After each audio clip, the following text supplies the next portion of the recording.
Volks, BMW, Mercedes, Hugo Boss. Você sabia que essas e outras empresas lucraram e muito com o regime nazista na Alemanha? Olá, meus amigos, eu sou o professor Gerson e, é claro, você é sempre muito bem-vindo ao nosso canal Se Liga na História.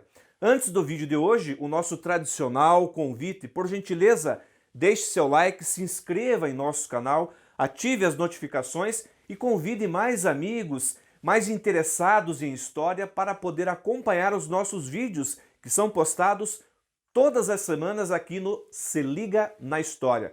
E vamos lá para o vídeo de hoje. Pois bem, pessoal, segundo a revista Forbes, mais de uma dúzia de bilionários europeus construíram boa parte de sua riqueza durante o regime nazista na Alemanha. Contratos com o governo, utilização de mão de obra escrava vindas de campos de concentração, roubo de riquezas que pertenciam a vários povos, entre outras iniciativas, constam nesta lista que ajudaram a construir a riqueza dessas famílias. Mas atenção, muita atenção. É claro que esse tipo de relação empresas e governo não foi uma particularidade da Alemanha nazista. Esse tipo de relação é relativamente comum em tempos de guerra. Afinal de contas, é preciso concentrar esforços nacionais contra os inimigos externos. Mas é claro que nesse caso estamos falando de empresas que se beneficiaram da sua relação com o nazismo, um dos regimes mais destrutivos do século XX. Estima-se que 90% das empresas alemãs se beneficiaram de trabalho escravo ou semi-escravo oriundo dos campos de concentração organizados pela Alemanha nazista em várias regiões da Europa. Mesmo após o término da Segunda Guerra Mundial e mesmo após virem à tona as diversas atrocidades cometidas pelo regime nazista, nem todas as empresas beneficiadas com sua proximidade com o Reich foram capazes de reconhecer a sua responsabilidade histórica ou mesmo indenizar as vítimas sobreviventes das inúmeras atrocidades cometidas pelos nazistas.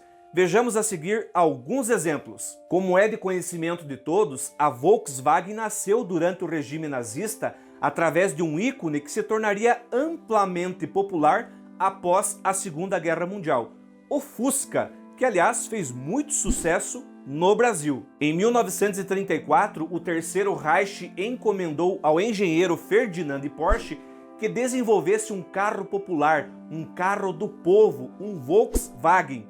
Aliás, essa é a tradução de Volkswagen, carro do povo. Para colocar em prática o ambicioso projeto, o Terceiro Reich construiu uma fábrica capaz de produzir até 1,5 milhão de unidades do Fusca por ano. No entanto, em 1939, com o início da Segunda Guerra Mundial, a fábrica passou a produzir equipamentos de guerra e o projeto ficou, digamos, um pouco engavetado. Em 1940, chegaram à Volkswagen 300 polonesas que passaram a ser utilizadas como mão de obra forçada dentro da empresa. Depois disso, basicamente toda a mão de obra utilizada pela empresa era de trabalho escravo ou semi-escravo, recrutado entre prisioneiros de guerra e principalmente entre pessoas que faziam parte dos campos de concentração espalhados na Alemanha e também em países ocupados pelo regime nazista.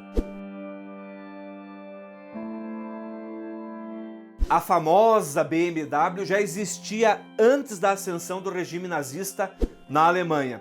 No entanto, nas décadas de 1930 e 1940, passou a concentrar esforços na produção de equipamentos para a indústria militar alemã. A empresa já chegou a admitir que 30 mil operários de suas empresas eram prisioneiros dos campos de concentração do regime nazista.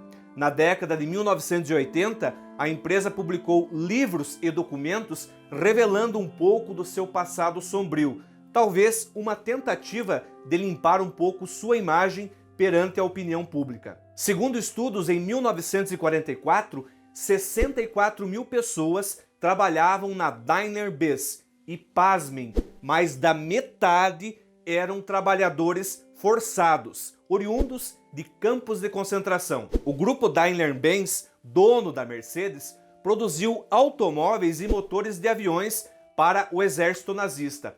Num primeiro momento, utilizou mão de obra feminina, mas logo passou a apelar para os campos de concentração, de onde retirou muita mão de obra e também prisioneiros de guerra das mais variadas regiões da Europa. A empresa já admitiu sua relação sombria com o regime nazista, inclusive indenizando vítimas sobreviventes das atrocidades promovidas pelo regime de Adolf Hitler. Além disso, participa da fundação Lembrança, Responsabilidade e Futuro, além de manter o Museu Mercedes-Benz na Alemanha, um espaço para recordar das atrocidades do regime nazista. A Hugo Boss é uma das empresas de moda mais bem-sucedidas do mundo atualmente, sem dúvida alguma.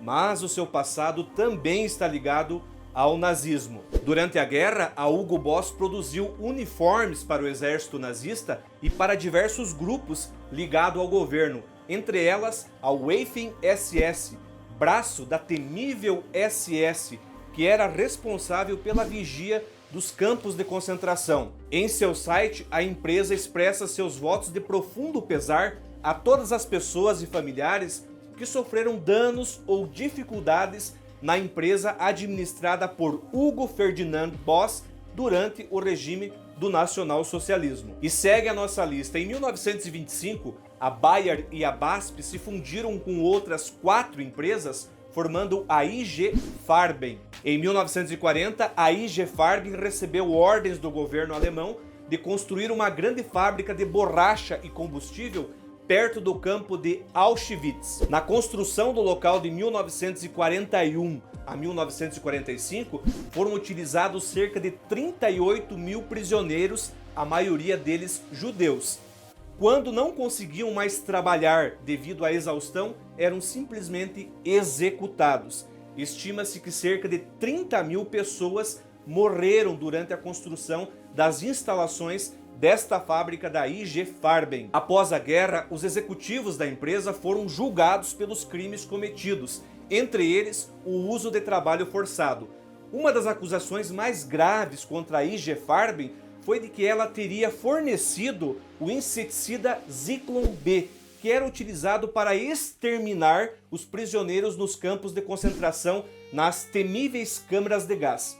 Infelizmente, a empresa foi absolvida dessa acusação. A Siemens foi uma das empresas que mais lucrou com o regime nazista, utilizando-se principalmente do trabalho escravo de prisioneiros judeus nos campos de concentração. Há uma versão que indica que teria sido a Siemens que indicou a utilização de gás para matar judeus nas temíveis câmaras de gás. E uma curiosidade, em 2001 a Siemens tentou registrar uma nova linha de produtos e de fornos a gás com o nome de Zyklon, que tinha exatamente o mesmo nome do inseticida que era utilizado para matar prisioneiros nos campos de concentração, nas câmaras de gás, em especial os judeus. Depois de muita polêmica, crítica, a empresa retirou o projeto e abandonou por completo. No caso da Coca-Cola, não existe uma relação direta com o governo nazista e nem notícias de crimes cometidos durante a Segunda Guerra Mundial. Mas vale aqui como uma curiosidade. Com o conflito entre Estados Unidos e Alemanha, a Coca-Cola norte-americana estava com dificuldades para exportar o xarope de cola para sua filial na Alemanha. Diante disso, os nazistas tiveram a ideia de criar um refrigerante próprio, a Fanta, que inclusive era produzido com a utilização de muito trabalho escravo. Como se vê, um dos momentos mais sombrios da história da humanidade no século XX foi utilizado por várias empresas para fazer fortuna, para ganhar dinheiro em cima da dor e do sofrimento de milhões de pessoas. Gostaria que vocês manifestassem a opinião de vocês aqui nos comentários e também indicassem o nome de outras empresas que certamente deixamos de fora para o episódio não ficar muito extenso. E na descrição desse vídeo nós deixamos aqui algumas dicas de leitura para quem tiver interesse de se aprofundar nesse tema tão impactante do século XX. Valeu, pessoal, um forte abraço e até a próxima. Tchau!